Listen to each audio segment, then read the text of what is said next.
Now it's time for your power rankings. It's Monday. Ben. You know what that means. That's what it is. It's time for a new updated power rankings. We got more movement. Last week was the biggest movement in the history of my power rankings. This week, still a lot of movement, but a little bit different. And different at the top, might I add. I mean, you have two teams for the first time that are not in your top 10. The first time in the history of my power rankings that there's two teams that are not in it together. So let's get into it. Let's get started. Number 10, the Cubs have not been ranked before. First time. First time the Cubs have made an appearance in these power rankings, and deservedly. 8-6 on the year. Won a big series on the road against the Dodgers in LA. Look, the Cubbies are fun. They're exciting. They got a big bat back over the weekend, Seiya Suzuki, and he hit a homer on the weekend. A very new look team. So look, to start this year, I really liked the Cubs and what they did. And I believed the Cubs had the best offseason of everybody. I really did. Now, did that mean that they were going to be a dominant team this year? I didn't think so. Did I think it could mean they made the playoffs? I think it meant they could make some noise. Did I expect them to be in the top 10 of my power rankings third week in the year? I didn't. And they're playing great baseball. Dansby up the middle. Trey Mancini, still room for... Look, they're doing well without Trey Mancini even really being hot yet. Cody Bellinger has been really good. Bunch of good names for the first time this year, and maybe the first time in the history of my power rankings. Ooh. I imagine so. The Cubs are ranked number 10. Number 9, very similar. Also, first time that this team is in your power rankings, the Texas Rangers, who just also had a big series this last weekend against Houston.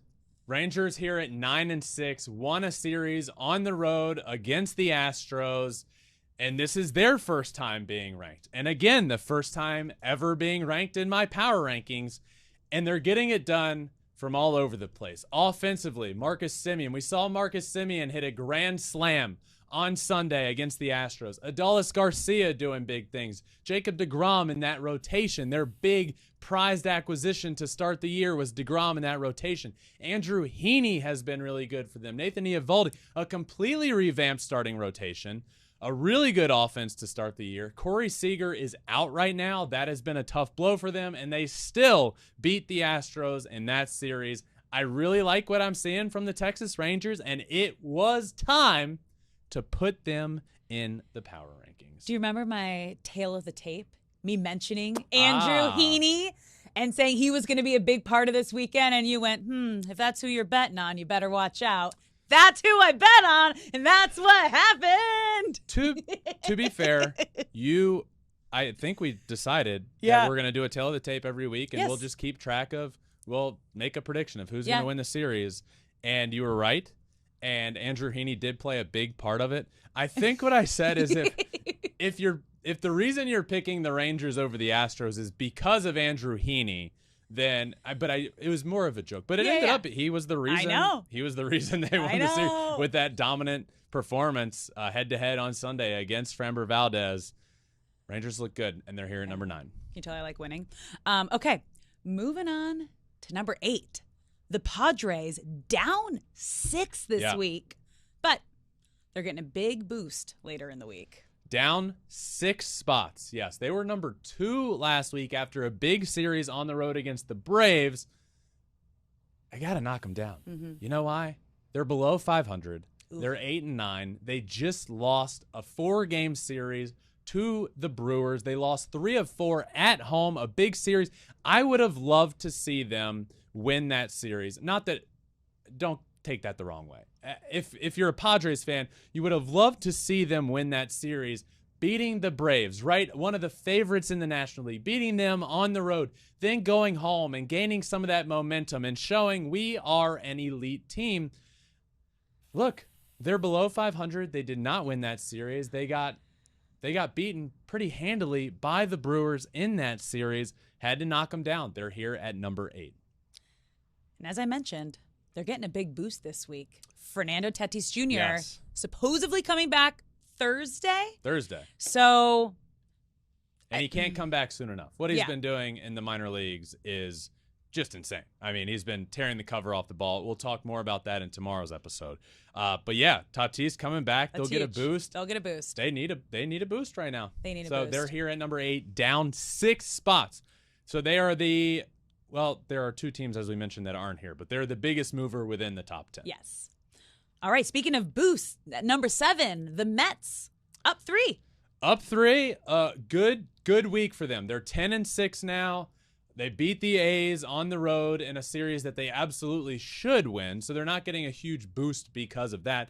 They just played really good, and now they're 10-6, and I actually talked about this last week. I said, look, Mets fans are, now that I'm very much so focused on the Mets, and obviously with Justin being on the team, I watch them more so. What I've learned is there's a portion of the Mets fan base that is very much so, oh no, the sky is falling, the season's over, throw in the towel. And I said, pump the brakes there. This team will be just fine. And they're playing good baseball. They're up 3 spots.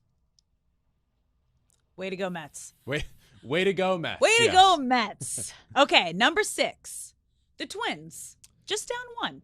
Twins are down 1. They're 10-6. I had to knock them down because they lost a series to the Yankees. Now, a little bit of a spoiler, but they were ahead of the Yankees, and now they are behind the Yankees. But the Twins are very good. They're 10-6. They were very competitive in that series on the road. If you remember, they put up, 9 runs in the first inning against the Yankees. How many was it? I think it was 9. Did we have 2 games over the weekend where a team scored 9 runs in the first inning? I really think it was 9. Oh, yeah, because the Either Phillies way, did. massive inning in the first, and I think it was the first game of that series. But they end up losing that series to the Yankees. I really like this Twins team and the way they're built. Really good pitching, dominant offense that can explode for a lot of runs in an inning. But they lose that series, had to bump them down to number 6. All right, time for your top 5. And rounding it out, bottom, number 5, the Blue Jays, who are up 2. Blue Jays are up 2. They're now in the top 5. Big believer in this team. As you know, I picked the Toronto Blue Jays to win the AL East. I'm a believer in the team, and a huge weekend series against the undefeated Tampa Bay Rays unfolded, and the Blue Jays beat them in that series. Took 2 of 3, looked really good. And look, anytime you take a series against the team that's ahead of you in the division, it meant even more now that the Rays were undefeated on top of the world. That series was at home for the Blue Jays. They take them down. They looked really good. So I bumped the Blue Jays up. They're in the top 5. They're at number 5 this week. I love it. And we said this was going to be Tampa Bay's biggest challenge yet. Yep. And Blue Jays stepped up to the plate. They All did. right. Moving to number 4, the Yankees, also bumping up 2. Similar sort of thing. You know, they played a really good team in the Minnesota Twins at home, and they won. And they looked good doing it. Garrett Cole, complete game shutout on Sunday. His first complete game shutout since July of 2021. Really good stuff. I like what I see from the Yankees. Volpe looks to be turning a corner. He was my one down last week, but I said, listen here, everyone. Be patient with Anthony Volpe. And we saw him have a good week. He stole 3 bases in a game. Yankees are up 2 spots and at number 4.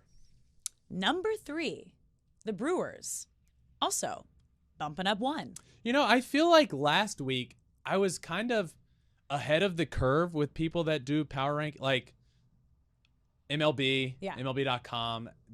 There's some big outlets that come out with their power rankings, and I feel like I was a little ahead of the curve putting the Brewers where I did last week, which was number 4. And then they have this huge weekend series against the San Diego Padres, and they win 3 of 4 games on the road. So I bumped them up again. I have the Brewers as the 3rd best team right now in the league. And I must add this. Last week's guest, Rowdy Tellez. Rowdy Tellez this week hit 4 homers on the week. The Flippin' Bats pod luck is the real deal, might I add. And I'm not going to say, like, you're welcome, Brewers, for being number 3, but you can say, hey, Rowdy, thank you for being number 3. And Rowdy can then in turn say, well, I went on Flippin' Bats, and that's where the good luck came from. The Brewers are 11-5 and here at number 3.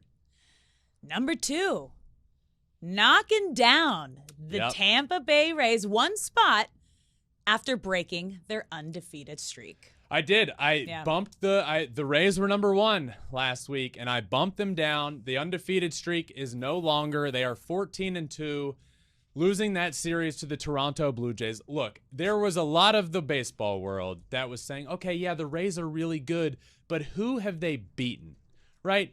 Which is a conversation, but not one that I wanted to partake in, right? I don't care who you're beating. If you're winning 13 games in a row, I don't care who it's against. It's very impressive, but this is by far the toughest matchup they had to face this weekend in the Toronto Blue Jays. They lost that matchup, but they did win one of those games in dominant fashion. I do believe the Rays are a very, very good team. That's why I have them here at number 2. And the reason that they are number 2 will be even better explained in just a second. But yes, I knocked them down that one spot. And I do imagine there's a world in which a lot of people keep them at number 1 this week, but not I. I knocked them down 1, meaning we have a new number 1. And at number 1, you got the Braves. Braves. Up 2. What a week they had. The Braves are now 12-4. They've been dominating everybody they've faced. This is their fastest start since 2013 when the team started 13-3. They're 12-4 right now. Matt Olson is on fire. Ronald Acuna Jr. is one of the hotter players in the game of baseball. Ozzie Albies back to playing really good. Look, Acuna is healthy right now, and when Ronald Acuna is healthy, he's proving to everybody all over again. He's a 40-40 caliber guy. He's an MVP talent level player, and he's playing like that right now. I love this Atlanta Braves team. I really do. As I mentioned earlier in this episode, not only do I think this Braves team is the best Braves team we've seen in the last decade, including the 2021 World Series team, I think this is the best Atlanta Braves team we have seen since the early 2000s Atlanta Braves. I have them here at number 1. They're playing like the best team in baseball right now, and for that reason, I bumped them up to the number 1 spot in this week's Power Rankings.